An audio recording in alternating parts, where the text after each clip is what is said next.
We'd like to discuss a transition plan, Judith. It's just not working anymore.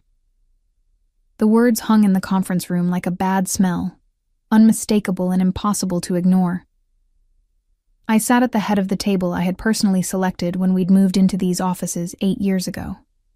My knuckles turned white as I gripped my coffee mug, the one with our original logo, my design, now faded from hundreds of washings. My name is Judith Monroe. I'm 58 years old, and 15 years ago, I co-founded Brightwave Creative in Madison, Wisconsin with 2 college friends. We'd started with 3 desks and a printer in a converted storage room above a coffee shop. Now, we occupied the entire 6th floor of a downtown building with 36 employees and clients across the Midwest. Or rather, I had built it. Frank retired 5 years ago, and Thomas left to teach at the university 3 years after that. I'd stayed, bringing in younger partners like Cameron Vance and Olivia Harmon. I'd mentored them, shared client relationships I'd spent a decade cultivating, taught them everything they knew about strategic marketing. Now they sat across from me, their expressions a mix of rehearsed sympathy and poorly disguised impatience. Cameron's expensive watch glinted as he fidgeted, and Olivia's fresh-from-the-salon hair fell perfectly as she tilted her head with practiced concern. The industry is changing rapidly, Cameron continued, his voice smoothly professional. We need to present a more contemporary image. Contemporary, I repeated. The word tasted bitter on my tongue. Exactly, Olivia chimed in, almost relieved I'd caught on so quickly. More modern, more youthful, more in tune with emerging trends and digital native sensibilities. I'd pioneered our company's expansion into digital marketing before either of them had graduated college. I'd secured the Harrington account, our biggest client, when Cameron was still posting party photos on Facebook.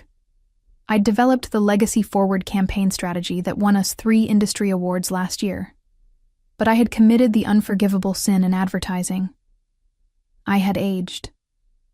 The lines around my eyes had deepened. My hair, once chestnut brown, was now silver gray, stylishly cut, but undeniably gray. My hands, which had typed thousands of pitches, designed hundreds of campaigns, and shaken the hands of countless clients, showed every year of hard work. We're prepared to offer you a buyout package, Cameron said, sliding a folder across the table. We think it's quite generous, considering. I opened it without changing my expression. The amount they offered was barely a third of what my equity stake was actually worth. From the conference room windows, I could see the lake in the distance, where just last summer, we'd hosted a company sailing day. I remembered how everyone had applauded when I announced our best quarter ever. I closed the folder and saw something I wasn't meant to see, a glimpse of their new branding mock-up on Olivia's tablet. They'd already started redesigning the company image without me. I'll need time to review this, I said, rising from my chair with as much dignity as I could muster. Of course, Olivia replied, not quite meeting my eyes. Take the weekend. I nodded and walked out, feeling their relief at my back, relieved I hadn't made a scene, relieved I hadn't cried, relieved they were one step closer to erasing my existence from the company I had built. As I drove home that evening, memories flooded back of all I'd sacrificed for Brightwave. The vacations cut short, the weekends spent working, the dates I'd canceled. My marriage that had ended, partly because Gregory couldn't understand my dedication to growing the business. You're building something beautiful, he'd said during our last real conversation. But you've stopped building us. He'd been right. I'd chosen the company, and now the company was choosing not to have me. My house felt particularly empty that night. I poured myself a glass of Cabernet and stepped out onto my back porch, staring at the garden I never had enough time to properly tend. The irony wasn't lost on me. All the hours I'd given to Brightwave, and now I'd have nothing but time. I didn't sleep. Instead, I found myself in my home office at 3 a.m., pulling out files, reviewing contracts, and examining the legal documents I'd signed over the years. By dawn, I'd made several important discoveries. First, I still personally owned the trademark to Authentic Legacy, Forward Thinking, our most successful campaign slogan, which we'd begun using as our agency tagline. I'd registered it under my name 2 years ago when I'd first noticed Cameron and Olivia huddled together too often, speaking in whispers that stopped when I approached.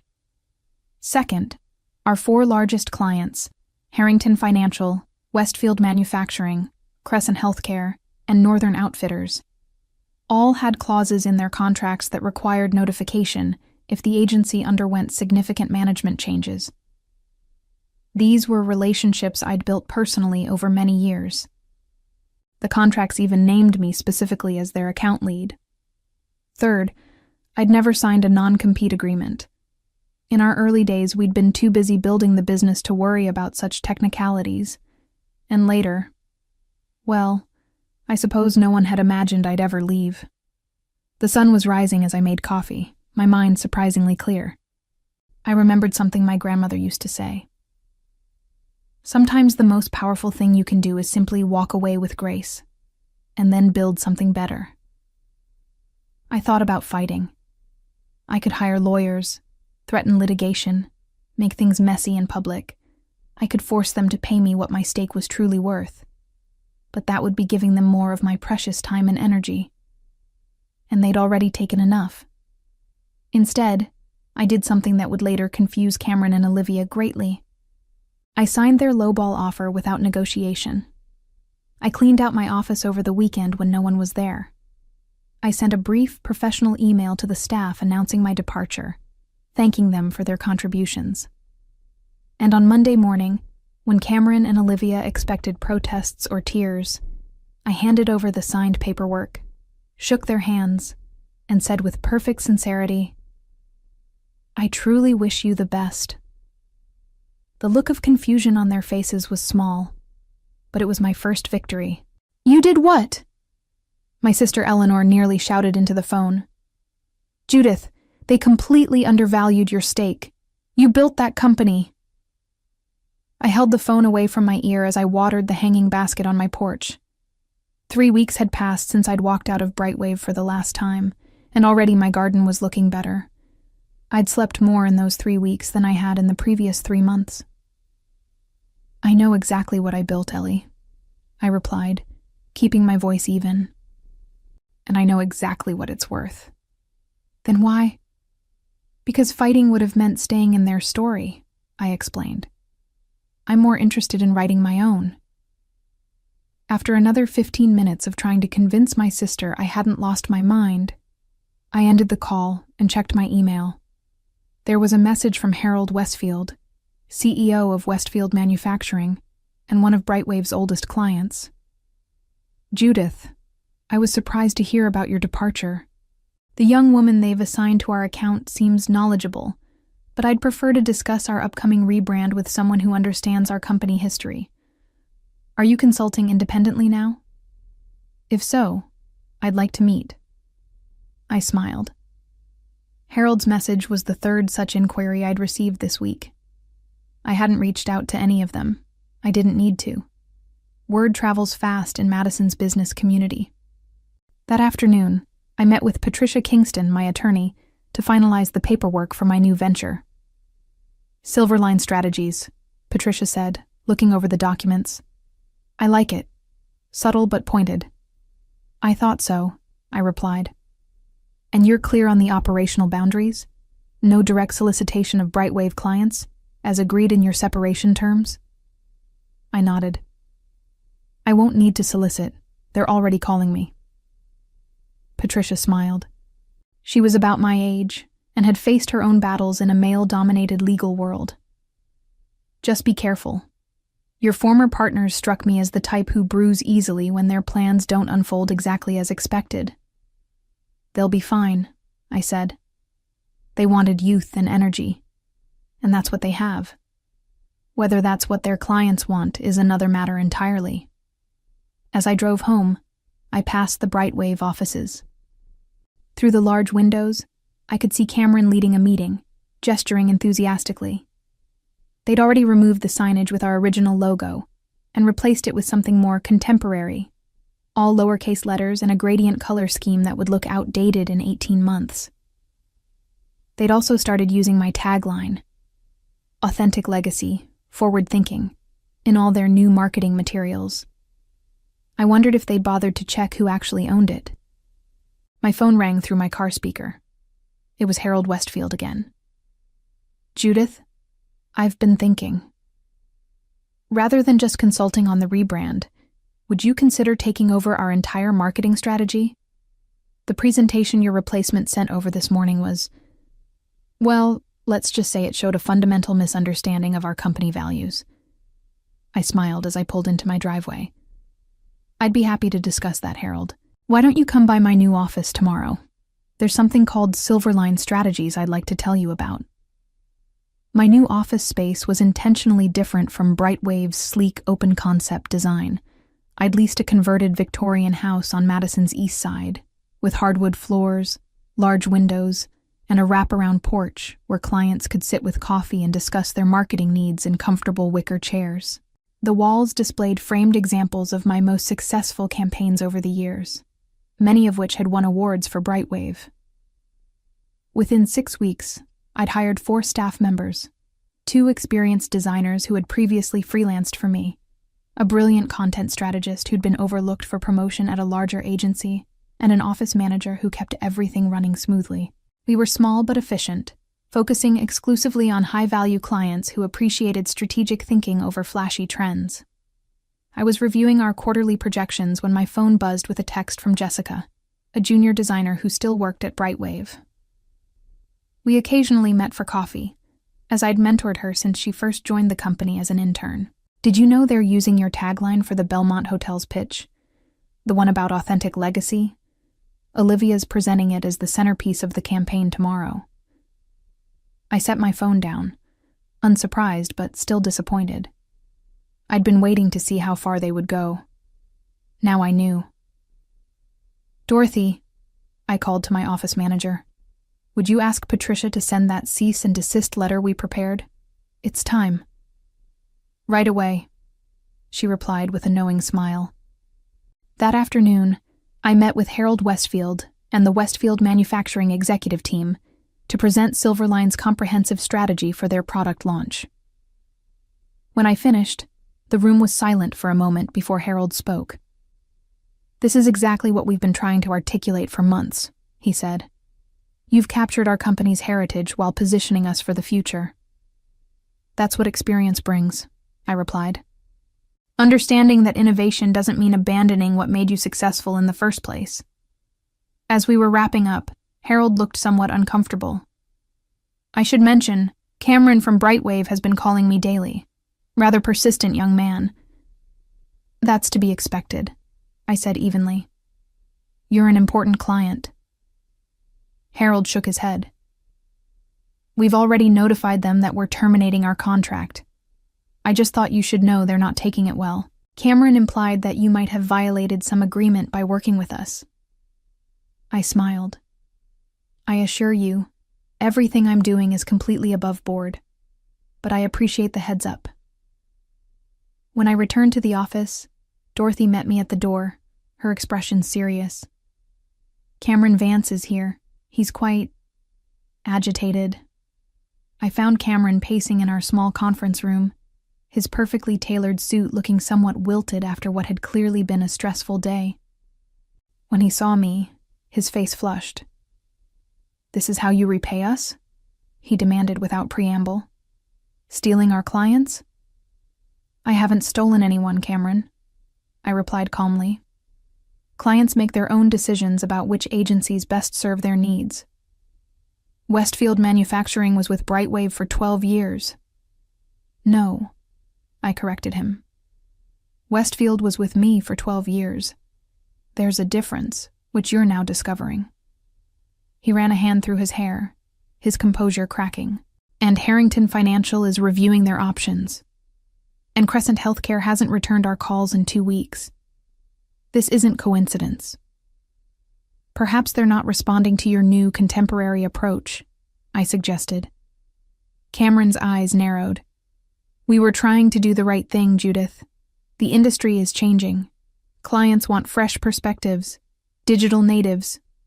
Apparently not all clients, I interrupted. Some still value experience, strategic thinking, and long-standing relationships.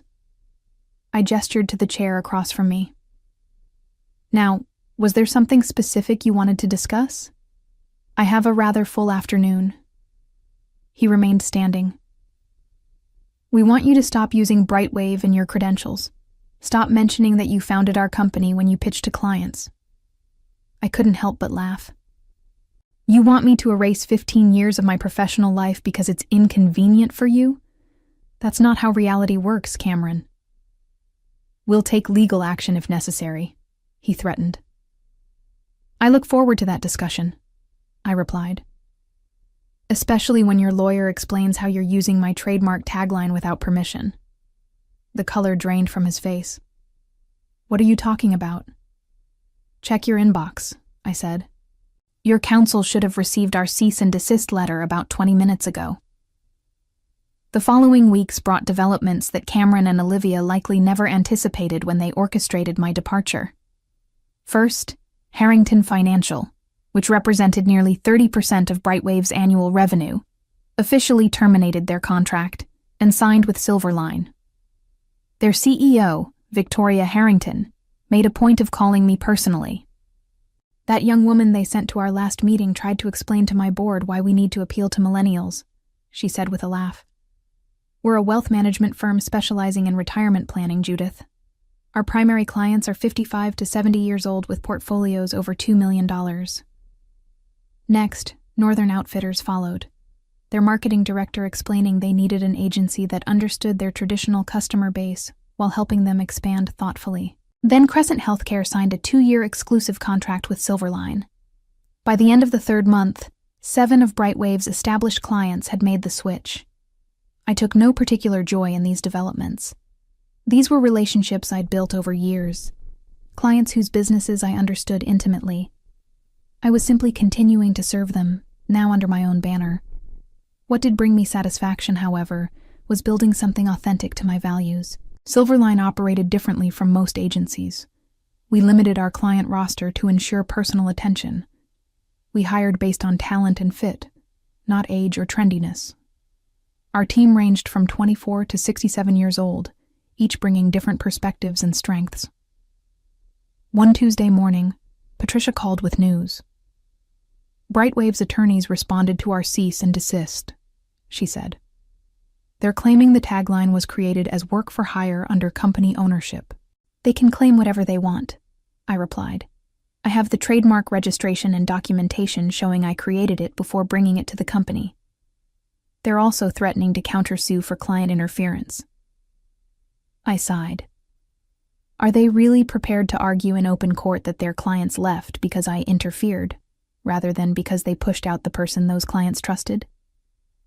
That wouldn't be a good look for an agency that's supposed to understand client relationships. Patricia chuckled. That's essentially what I told them, in more legal language. I think they'll back down on that front, but they're digging in on the tagline. Apparently, they've already built their new branding around it. That was short-sighted of them, I noted. Keep me posted. Later that afternoon, I received an unexpected visitor. Olivia Harmon arrived without an appointment, looking considerably less polished than when I'd last seen her at Brightwave. The confidence she displayed when ousting me had been replaced by barely concealed anxiety. Do you have a moment? She asked, hovering in the doorway of my office. I gestured to the chair across from me. Of course. She sat, fidgeting with her watch. I wanted to speak with you directly, away from lawyers and Cameron. I'm listening. We're struggling, she admitted bluntly. The client departures hit our projections hard. The remaining clients are nervous, and we're not landing new accounts at the rate we anticipated. That must be challenging, I said neutrally. We're also overextended on the office lease and the new hires we brought in after you left. She took a deep breath. Cameron thought we could just replace your client relationships with new business. I didn't point out the flaws in that logic. From her expression, she'd already identified them herself. "What exactly are you here for, Olivia?" I asked. "I'm here to see if there's a path forward that doesn't end with both agencies damaged. Maybe a collaboration, or a referral arrangement, or—" She trailed off, perhaps hearing how unlikely her proposal sounded. "I'm not interested in rescuing Brightwave," I said calmly. "You and Cameron made a calculated decision to remove me because you thought my age was a liability. Now you're living with the consequences of that miscalculation." Olivia's composure cracked. "We never meant to get caught," I finished for her. "Or to discover that experience actually has value in a service business built on client relationships." She stared at her hands, silent. "I wish you luck, Olivia. I truly do. But Silverline and Brightwave will continue on separate paths." The legal dispute over the tagline was settled quickly once Brightwave's attorneys reviewed my documentation. They had no choice but to acknowledge my ownership and cease using authentic legacy forward thinking in any of their materials. This required them to pull their new website, redesign their business cards and proposal templates, and essentially start their rebranding from scratch. The costs, both financial and in market credibility, were substantial. Meanwhile, Silverline continued to grow strategically. We weren't trying to become the biggest agency in Madison. We were focused on being the best for a specific kind of client. We moved to slightly larger offices after 6 months, but maintained the warm, personal atmosphere that distinguished us from typical corporate agencies.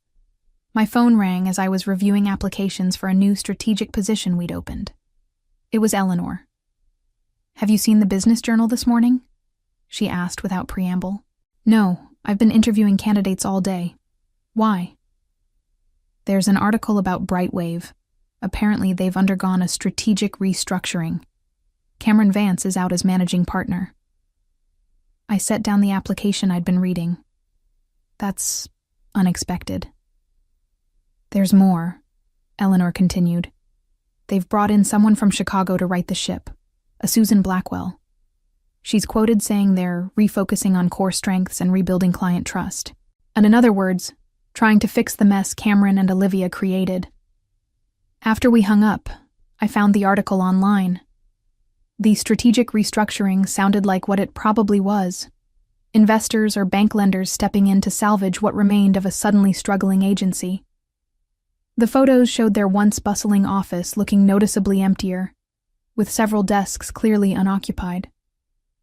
I felt a complex mix of emotions. I hadn't wished for Brightwave's downfall. Many good people still worked there. People who had nothing to do with the decision to push me out. Jessica, my occasional coffee companion, was among them. On impulse, I called her. "Jessica, it's Judith. I just read about the changes at Brightwave. Are you all right?" There was a pause before she answered. "It's been a difficult few weeks. Cameron cleared out his office last Friday. They've let go about a quarter of the staff." "I'm sorry to hear that," I said, and meant it. "Were you affected?" "Not yet," she replied. "But morale is terrible.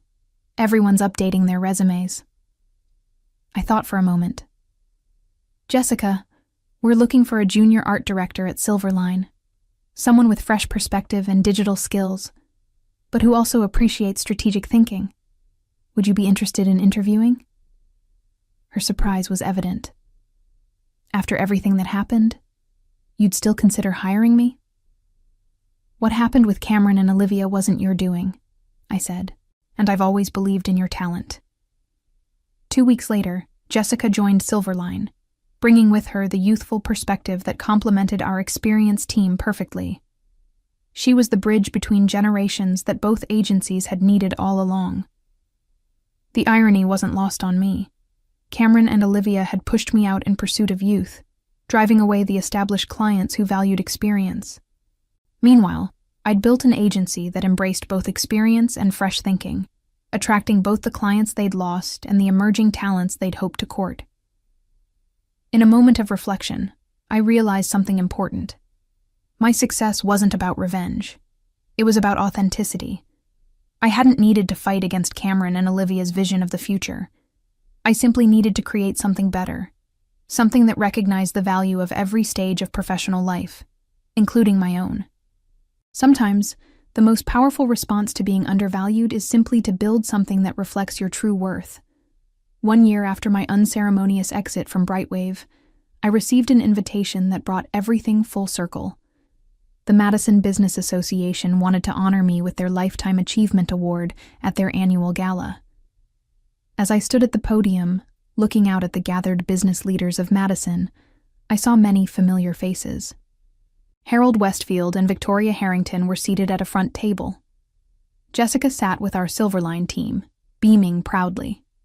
Even Patricia had come, despite her general aversion to networking events. In the back corner, I spotted Olivia, now Brightwave's managing partner following the company's restructuring. Our eyes met briefly, and I gave her a small nod, which she returned after a moment's hesitation. When I was asked to leave the company I founded at age 58, I began. I was told that the industry needed a more contemporary image. My wrinkles and gray hair apparently didn't fit the vision my younger partners had for the future. A murmur ran through the audience. I could have fought. I could have sued. I could have made things messy in public. I continued. Instead, I chose to channel my energy into building something new, something that embraced the value of experience while still welcoming fresh perspectives. I gestured to our Silverline table, where our diverse team sat together. In just 1 year, Silverline Strategies has become one of the fastest-growing agencies in the region, with a client waitlist that now extends to 9 months. We've won multiple industry awards, expanded to 15 employees, and most importantly, we've proven that effective marketing isn't about the age of the marketers. It's about understanding the needs of the clients and their customers. I paused, making eye contact with Olivia again. I want to thank my former partners for giving me the push I needed to build something truly authentic to my values. Sometimes the best opportunities come disguised as disappointments. The applause was thunderous as I accepted the award, a beautiful crystal sculpture that now sits in Silverline's reception area, a reminder that sometimes the most effective revenge is simply outshining those who underestimated you. 2 years after founding Silverline, I received a call from Susan Blackwell, the consultant who had been brought in to salvage Brightwave after its strategic restructuring. "I'm not sure if you're aware," she began, "but I've been authorized to explore potential merger opportunities for Brightwave. The investors feel the company might be stronger as part of another agency." I wasn't entirely surprised. Despite Olivia's best efforts and Susan's expertise, Brightwave had never fully recovered from the client exodus and rebranding disasters. "And you're calling me because?" I asked, though I suspected I knew the answer. "Silverline would be an ideal partner," Susan replied. "You understand the market, you've worked with many of our remaining clients in the past, and your agency has the stable financial footing that Brightwave currently lacks." The irony was almost too perfect. The company that had discarded me for being too old was now asking to be rescued by the very agency I had built in response to their ageism. "I appreciate the call, Susan," I said carefully, "but Silverline isn't looking to acquire other agencies at this time. We're growing organically at a pace that allows us to maintain our culture and values." "I understand," she said, sounding disappointed but not surprised. "If you change your mind." "I'll let you know," I assured her, though we both knew I wouldn't. After we hung up, I sat in my office, looking out at the garden we'd planted behind our Victorian house office. The late afternoon sunlight filtered through the trees, casting dappled shadows on our patio, where 2 team members were discussing ideas for a client presentation. I felt no satisfaction in Brightwave's struggles. What I felt was gratitude for the journey that had led me here, to a place where I could build something true to myself, surrounded by people who valued what I brought to the table, wrinkles and all. When I left Brightwave, I hadn't set out for revenge. I had simply refused to accept the narrative that my age made me less valuable. In doing so, I had written a new story, not just for myself, but for everyone who had ever been told they were past their prime, when their best work was still ahead of them.